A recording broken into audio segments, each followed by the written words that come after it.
স্বাগত, দেখছেন দিনের প্রধান খবর আর খবরের পেছনের খবর নিয়ে পর্যালোচনামূলক অনুষ্ঠান বাংলাদেশ এখন। আপনাদের সাথে আছি আমি অনুপম দেব। আলোচনার জন্য স্টুডিওতে আছেন দৈনিক ভোরের কাগজের সম্পাদক শ্যামল দত্ত এবং নগর পরিকল্পনাবিদ ইকবাল হাবিব। স্বাগত জানাচ্ছি আপনাদের আমাদের সাথে স্টুডিওতে হাজির হওয়ার জন্য। শুরুতে আমরা দেখে নেব গতকালের যে প্রধান খবর ছিল সেই খবরগুলো। হরতালের আগের রাতে রাজধানীর কাজীপাড়ায় অটোরিকশায় দুর্বৃত্তদের দেয়া আগুনে একই পরিবারের ৩ জন দগ্ধ হয়েছে। দগ্ধ মা ও ছেলে মেয়েকে ঢাকা মেডিকেল কলেজ হাসপাতালে ভর্তি করা হয়েছে। এছাড়া রাতে পল্টনে রাস্তার পাশে দাঁড়িয়ে থাকা একটি বাসে আগুন দেয় দুর্বৃত্তরা। হরতালে কেউ নাশকতার চেষ্টা করলে আইনশৃঙ্খলা বাহিনী বসে থাকবে না বলে জানিয়েছেন স্বরাষ্ট্র প্রতিমন্ত্রী আসাদুজ্জামান খান কামাল। এদিকে হরতালের আগের রাতে পুলিশ বিএনপির নেতাকর্মীদের ধরপাকড় করছে বলে অভিযোগ করেছেন দলটির যুগ্ম মহাসচিব রুহুল কবির রিজভী আহমেদ। আমাদের পুলিশ বাহিনী, আমাদের নিরাপত্তা বাহিনী, আমাদের যারা যারা নিরাপত্তা কাজে নিয়োজিত, তাদের চোখ কান সবসময় খোলা থাকে এবং তারা কোনো ক্রমেই জনগণের মালামাল ধ্বংস হতে দেবে না। এই ন্যাক্কারজনক, এই বিভৎস, নিষ্ঠুর, নিপীড়ক, অবৈধ সরকার নিজেদের ডাকাতি করা ক্ষমতাকে টিকিয়ে রাখার জন্য তারা বিরোধী দলের শক্তিকে ক্ষয় করানোর জন্য তারা এই মিথ্যা মামলা এবং গ্রেপ্তারের এই পালা তারা শুরু করেছে। রেলওয়ের পরিত্যক্ত পাইপে পড়ে শিশু জিয়াদের মৃত্যুর ঘটনায় পানির পাম্প নির্মাতা প্রতিষ্ঠান ও রেলের এক প্রকৌশলীর বিরুদ্ধে মামলা করেছেন জিয়াদের বাবা। এদিকে ময়নাতদন্ত রিপোর্টে বলা হয়েছে মাথায় রক্তক্ষরণ ও পানিতে ডুবে মারা গেছে জিয়াদ। দুর্ঘটনার প্রথম 2 ঘন্টার মধ্যে তার মৃত্যু হয় বলে রিপোর্টে উল্লেখ করা হয়েছে।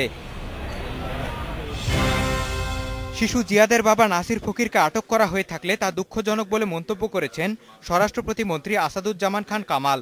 অন্যদিকে পুলিশের মহাপরিদর্শক হাসান মাহমুদ খন্দকার বলেছেন রহস্য উন্মোচনের জন্য তাকে জিজ্ঞাসাবাদ করা হয়ে থাকতে পারে।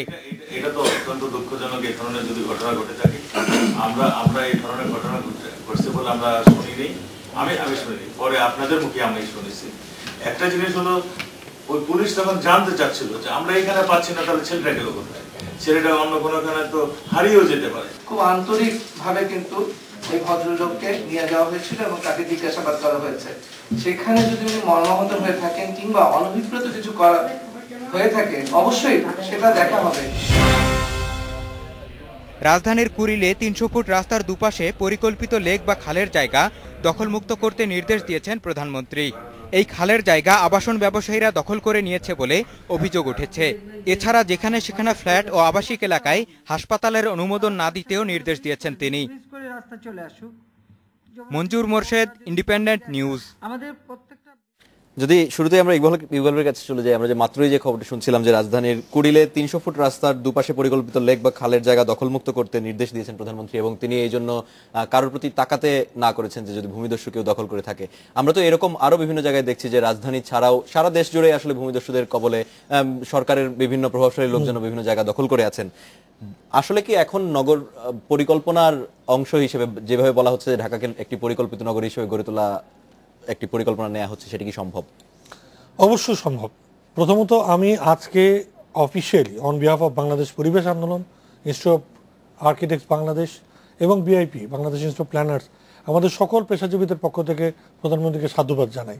উনি দৃঢ়তার সঙ্গে আমরা দীর্ঘদিন ধরে যে দাবি, যে আন্দোলন করে আসছিলাম, এই আন্দোলনের যে নেতৃত্বে আমাদের প্রধানমন্ত্রী রয়েছেন, সেটি আরেকবার তিনি প্রমাণ করলেন। আসলে আমরা সরকারের জনকল্যাণমূলক কার্যক্রমের পক্ষে যখন কথা বলি, তখন এই বিশেষ গোষ্ঠী আমাদেরকে সরকার বিরোধী বলতে দ্বিধা করে না। কিন্তু আজকে প্রধানমন্ত্রী যখন বলছেন, তখন কিন্তু মন্ত্রী ল্যাজ গুটিয়ে চুপচাপ বসেছিলেন। এই মন্ত্রণালয়ের কর্মচারীগুলো, এই মন্ত্রণালয়ের অধীনস্থ সংগঠনগুলো একের পর এক প্রধানমন্ত্রী সহ জনগণের সকল আকাঙ্ক্ষার গলার টুটি চিপে ধরেছে। আমি যদি একটা উদাহরণ আপনাকে এই মাত্র বলি, যে লেকটির কথা বলা হচ্ছে, আপনাদের ইন্ডিপেন্ডেন্ট টেলিভিশনে খালেদ মহিউদ্দিনের অনুষ্ঠানে পরপর 2 বার রাজুক চেয়ারম্যানের সামনে যতবার আমরা জিজ্ঞাসা করার চেষ্টা করেছি, কেন কুড়িল ফ্লাইওভার থেকে পূর্বাচলের এই 300 ফিট রাস্তার দুপাশে 100 ফিট 100 ফিট করে যে খাল পরিকল্পিতভাবে তৈরি করা হয়েছিল সমস্ত উত্তরখান, দক্ষিণখান এবং এই এয়ারপোর্টকে বাঁচানোর জন্য এবং এই পুরো অঞ্চলের জলধারাকে প্রবাহিত করার জন্য, সেটা কি কারণে ভর্তি করে বিভিন্ন আবাসন প্রতিষ্ঠানকে দিয়ে দেওয়া হচ্ছে, তারা কিন্তু এর উত্তর দিতে পারেননি।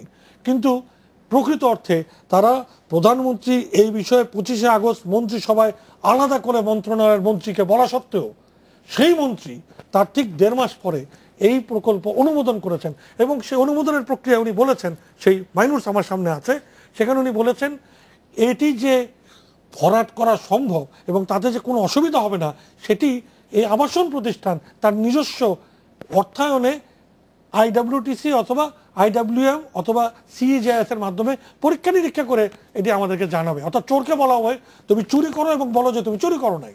এই ধরনের প্রক্রিয়ার মধ্যে দিয়ে ইতিমধ্যে আমার এখানে অনেকগুলি মাইনুস রয়েছে।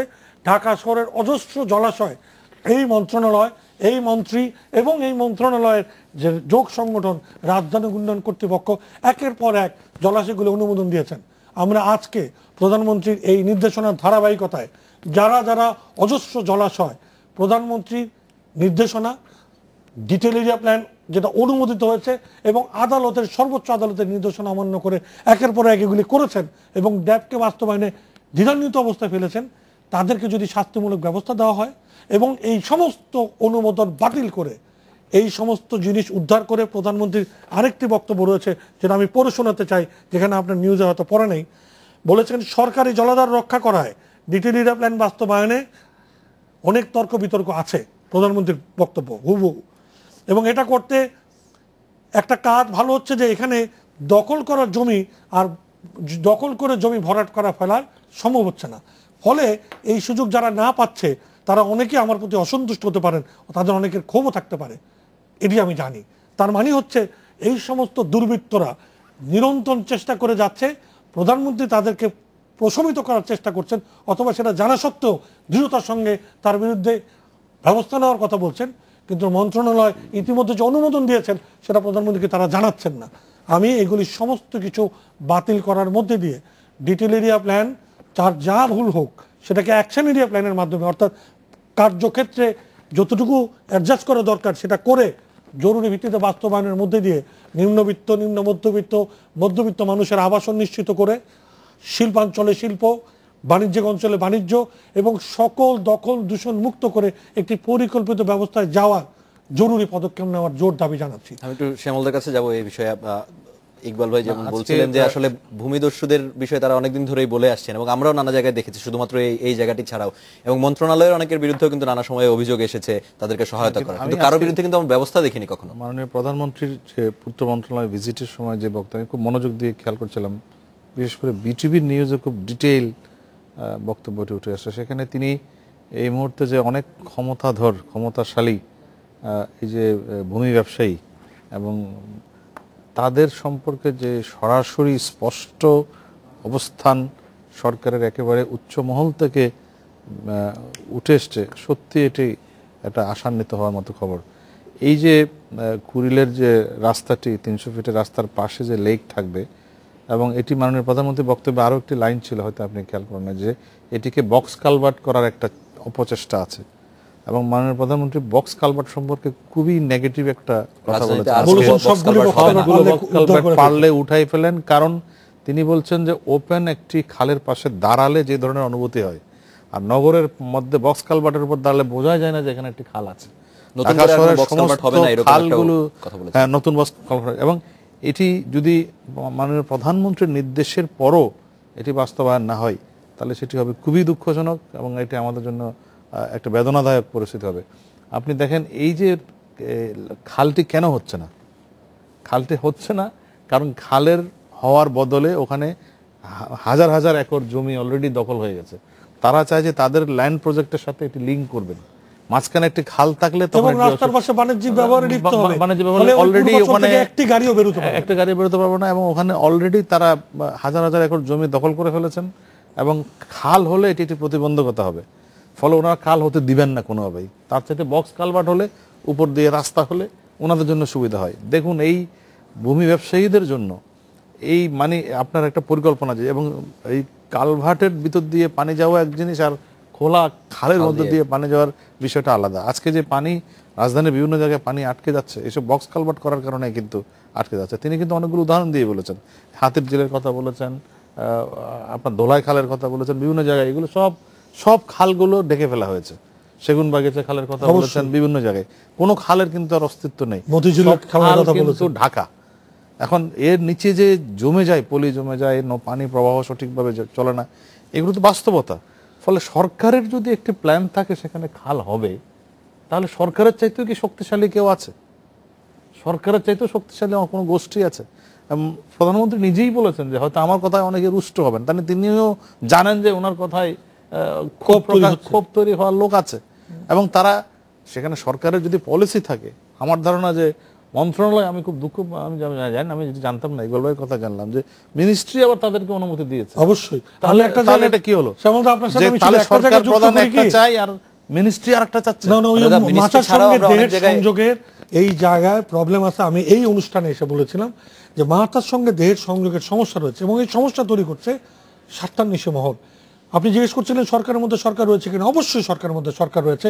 তার মানে প্রধানমন্ত্রীকে কি কারণে একই কথা মন্ত্রী পরিষদে বলার সত্ত্বেও আজকে মন্ত্রণালয়কে বলতে হচ্ছে, এবং এর মাঝখান দিয়ে ইতিমধ্যে সেটা অনুমোদনও দেওয়া হয়েছে।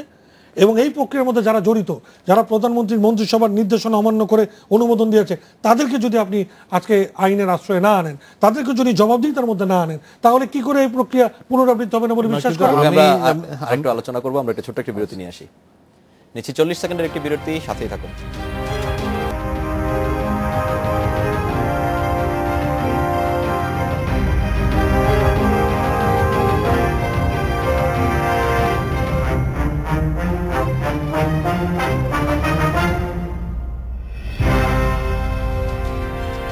বিরতির পর ফিরে এলাম, দেখছেন বাংলাদেশ এখন।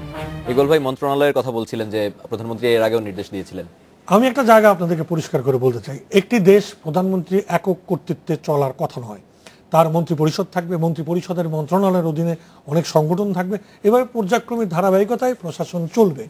আমরা আজকে যেই জিনিসটা দেখছি বিশেষভাবে নগরায়নের ক্ষেত্রে অরাজকতার জায়গায়, সেটা হচ্ছে প্রধানমন্ত্রী এবং পাশাপাশি প্যারালার যে আরেকটি সংগঠন আমাদের সাংবিধানিকভাবে রয়েছে, অর্থাৎ আদালত, তাদের সমস্ত নির্দেশনা মন্ত্রণালয়গুলি, তাদের অধীনস্থ সংস্থাগুলি ক্রমাগত অমান্য করে চলেছেন। এবং এই পার্টিকুলার এই কুড়িলের এই লেক দুটোর ব্যাপারে পরিষ্কার করে আমি ডেট উল্লেখ করে বলছি, 25 অগাস্ট মন্ত্রিসভার বৈঠকে মাননীয় প্রধানমন্ত্রী সমস্ত মন্ত্রীদের ডেকে বিশেষভাবে প্রতিমন্ত্রীকে উল্লেখ করে বলেছেন এগুলি অক্ষুণ্ণ রাখতে হবে। আমি আপনাকে বিশেষভাবে বলছি। তারপরে তার ঠিক 1.5 মাস পর, তার ঠিক 38 দিন পর উনি মন্ত্রণালয়ে বসে সেটা অনুমোদন করে দিলেন। এবং এই যে প্রক্রিয়ার ধারাবাহিকতা, তার কোনো জবাবদিহিতা নাই, তার জন্য কোনো যোগ জিজ্ঞাসা নাই, ওই রাজকীয় যোগ জিজ্ঞাসা করছে না। ফলে এই ক্রমাগতভাবে এর পরিবর্তন হচ্ছে। এবং প্রধানমন্ত্রী আফসোস করে একটা কথা বলেছেন, আমি আপনাকে আবার কোট আনকোট সেটাও পড়ে শোনানোর চেষ্টা করি। উনি বলছেন কোনো একটা পরিকল্পনা